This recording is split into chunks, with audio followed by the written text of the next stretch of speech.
ఈ సాయంకాల సమయంలో పరిశుద్ధ గ్రంథం నుంచి కొన్ని మాటలు మనం లేఖనంలో నుంచి ధ్యానం చేస్తాం పిల్లరా. మరి దేవుడు ఆత్మ కనుక ఆయన ఆరాధించేవారు ఆత్మతోను సత్యంతోను ఆరాధించాలని దేవుడు మనకి హెచ్చరిక చేస్తున్నాడు. ఈ 2025 సంవత్సరము జూన్ మాసము మొట్టమొదటి శుక్రవారం దినమున మరి ఆ దేవుడు మనకి ఇటు భాగ్యము ఇటు అవకాశము మనకి అనుమతించాడు. ఈ 6వ తారీఖున దేవుని చిత్తానికి లోబడాలి అనేది దేవునికి ఏర్పాటులో భాగముగా మనము గమనించాలి పిల్లరా. ఈ 6వ అధ్యాయంలో కీర్తన గ్రంథము 6వ అధ్యాయంలో యెహోవా నీ కోపము చేత నన్ను గద్దింపకము, నీ ఉగ్రతతో నన్ను శిక్షింపకము అంటున్నాడు.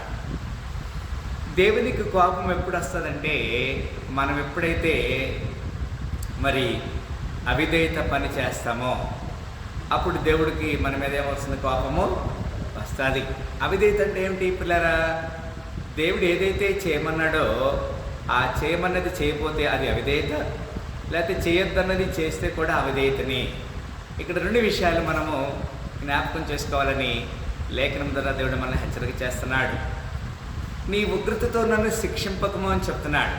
ఆయనకి కోపము ఉగ్రత ఎప్పుడు వస్తుందంటే మరి దేవుని యొక్క శిక్షకి లేకపోతే దేవుని యొక్క విధికి మనం లోబడకపోతే అంటున్నాడు. 2వ వచనంలో యెహోవా నేను కృషించి ఉన్నాను, నన్ను కరుణించుము, యెహోవా నా ఎముకలు అదురుచున్నవి, నన్ను బాగు చేయము అంటున్నాడు ద్వారా. అవును, మరి కొన్నిసార్లు మనం కృషించిపోతాం. ఎప్పుడు దేవుని సహాయం లేకపోతే, దేవుని సన్నిధి లేకపోతే, ఆయనతో గడిపే సమయం కదండి, ఆయనతో గడిపే సమయము ఆనంద బాష్పాలని మనకు కురిపిస్తుంది కదా. నీతో గడిపే ప్రతి క్షణము ఆనంద బాష్పాలు ఆగవయా. నిజమే, కొన్నిసార్లు మనకు అయినటువంటి వారు మనకున్నటువంటి ప్రియులతో ఎంతసేపు గడిపినా మనకు ఆ సంతోషం రాదు కదా. కొంతమంది మరి చక్కని దావత్ ఇస్తారు, మరి పెళ్ళిళ్ళు పేరెంటాలు జరుగుతాయి. అక్కడ ఎక్కడికి వెళ్ళినా కానీ ఈ సంతోషం మనకు రాదు. కానీ దేవుని సన్నిధిలోనే మనకు ఆ సంతోషము కలుగుతుంది పిల్లరా. ఎందుకంటే ఆయన మనల్ని తన కృపకి తన సహవాసానికి మనల్ని పిలిచాడు కనుక మనము దేవుని సన్నిధిలో అలాంటి చక్కని సహవాసాన్ని అనుభవిస్తాం. నా ప్రాణము బహుగా అదురుచున్నది, యెహోవా నువ్వు ఎంతవరకు కరుణింపకయుందువు. కొన్నిసార్లు మనం ఏదైనా ఒకటి తలంచితే అది జరగకపోతే గుండె కొట్టుకుంటూ ఉంటుంది కదా, ప్రాణం అదురుతూ ఉంటుంది, మనసు కక్కవికాలంగా ఉంటుంది, ఏమవుతుందో ఏం చేస్తున్నాం కూడా మనకి తెలియదు. అది ఎప్పుడు జరుగుతుందంటే పిల్లరా, మనము ఆ యొక్క దైవ సన్నిధిని అనిపించకపోతే. ఆ మాట చెప్తున్నాడు, నా ప్రాణం బహుగా అదురుచున్నది, యెహోవా నీవు ఎంతవరకు కరుణింపకయుందువు కదా.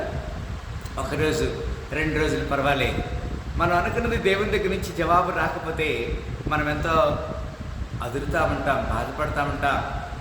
4వ వచనంలో యెహోవా తిరిగి రమ్ము, నన్ను విడిపింపము, నీ కృపను బట్టి నన్ను రక్షింపమంటాడు. అవును పిల్లరా, దేవుని కృపకి మనం పాత్రలుగా ఉండాలనేది దేవునికి ఏర్పాటు.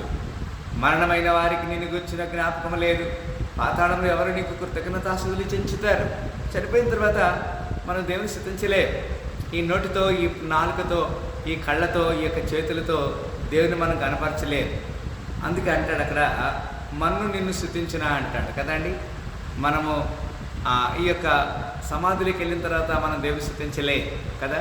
కనుక నేను ములుగుచు అలసి ఉన్నాను, ప్రతి రాత్రి కన్నీరు విడిచిచ్చు నా పరుపు తేల చేయించున్నాను, నా కన్నీళ్ల చేత నా పడక కొట్టుకొని పోవచ్చున్నది. ఇట్లరా ఈ దావీదు రాసినటువంటి కీర్తన మనకేదైనా సరే ముఖం కడుక్కుంటే తల ఒక టవల్తో తుడుచుకుంటా కొంచెం పచ్చిగా అవుతుంది కదా. కానీ ఇక్కడ ఏం చెప్తున్నాడంటే నా కన్నీళ్ల చేత నా పడక కొట్టుకొని పోవచ్చున్నది అని ఎంత కన్నీరు కాలుస్తున్నాడో, ఎంత రోదన, ఎంత బాధ, ఎంత దుఃఖం వ్యక్తం చేస్తున్నాడో. కనుక ప్రతిరోజు నేను ములుగుచు అలసి ఉన్నాను, రాత్రి అందు నీకు మొరపెడుతున్నానని చెప్తాను. కొన్నిసార్లు మనకు వచ్చిన బాధ ఏ పాటిది పిల్లారా? మనకి ఏదైనా చిన్న ఆపద వస్తే మనకి ఇంత ఎందుకు వస్తుంది, నాకు నేను దేవుని నమ్ముకున్నాను కదా అని కొన్నిసార్లు మనం బాధపడతాం, తప్పదు. కానీ ఒక రాజు అయ్యుండి ఇతను ఎంత బాధపడుతున్నాడో. విచారం చేత నా కన్నులు గుంటలు పడుచున్నవి, నాకు బాధ కలిగించు వారి చేత అవి చివికి ఉన్నవి అంటాడు. కనుక మనము మరి దేవునికి లోబడే క్రమాన్ని ఇక్కడ దేవుడు మనకి హెచ్చరిక చేస్తున్నాడు. యెహోవా నా రోదన ధ్వని వినినాడు, పాపం చేయవాలరా మీరందరూ నా యొద్ద నుండి తొలగిపోవడి. కదండి, పాపం చేస్తే, అవిధేయత చేస్తే అట్టి వారికి ఎప్పుడైనా సరే ఎలాంటి దుఃఖము కలుగుతూ ఉంటుంది. కనుక మనము అక్కడి నుంచి వెళ్ళిపోవాలని చెప్తున్నాడు దేవుని సన్నిధి నుంచి. యెహోవా నా విన్నపము ఆలకించి ఉన్నాడు, యెహోవా నా ప్రార్థన అంగీకరించున్నాడు కదండి. The Lord hath heard my supplication, the Lord will receive my prayer. ప్రార్థన, సప్లికేషన్ ఎప్పుడు కూడా దేవునికి విజ్ఞాపన చేసేటువంటి సమయము పిల్లరా. దీనికి ఎప్పుడైతే మనం మొరపెడతామో దేవుడు మన ప్రార్థన ఆలకిస్తాడు. 10వ వచనం మనం చూస్తున్న పిల్లరా, ఆఖరి వచనంలో నా శత్రువులందరూ సిగ్గుపడి బహుగా ఆదరించున్నారు, వారు ఆకస్మికంగా సిగ్గుపడి వెనుకకు మడుదురు అంటాడు. మన వ్యక్తిగత జీవితంలో, కుటుంబ జీవితంలో మరి నెమ్మది సమాధానం కలగాలని, దేవునికి లోబడాలని, దేవుని చిత్తానికి మనం సమర్పణ చేసుకోవాలని దేవుడికి తెలియజేస్తున్నాడు. కనుక ఈ ఉదయకాల సమయం నుంచి దేవుడు మనల్ని కాపాడాడు. ఈ సాయంకాల నైవేద్యాన్ని దేవునికి మనం అప్పగించుదా. యెహోవా నీ కోపం చేత నన్ను గద్దింపకము, నీ ఉగ్రతతో నన్ను శిక్షింపకము. దేవుడు తన యొక్క ఉగ్రత చేత మనం శిక్షించకుండా తన నిత్యరాజ్యానికి మనందరూ వారసులకు చేసి దీవించి కాపాడును గాక. ఆమె ప్రార్థన చేస్తాం.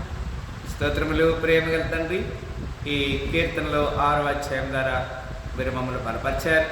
మాకు ఇచ్చిన శ్రేష్టమైన సహాసాన్ని బట్టి, సమయాన్ని బట్టి వందనాలు తెలియజేస్తున్నాం. చేరొచ్చిన ఒక్కొక్కరిని జ్ఞాపకం ప్రభా దీవించి ఆశ్రయించి నెమ్మది దయచేయండి. మనమే తగ్గించుకొని మీ నామం ఇచ్చిస్తాం. మా ప్రభుని ప్రియరక్షకుడైన యేసుక్రీస్తు వారి శ్రేష్టమైన నామములో మిక్కిలి వినమితో వేడుకొని స్తుతించి ప్రార్థన చేస్తున్నాము తండ్రి. ఆమేన్. మరొకసారి ఈ పునరుద్ధానానికి మరి కొన్ని రోజుల్లో మనము ఉన్నాము. ఈ శుక్రవారం దినమున ఇంటర్సెసరీ ప్రేయర్లో పాల్గొన్న ప్రతి బిడ్డని 2 దీవించి ఆశీర్వదించను గాక.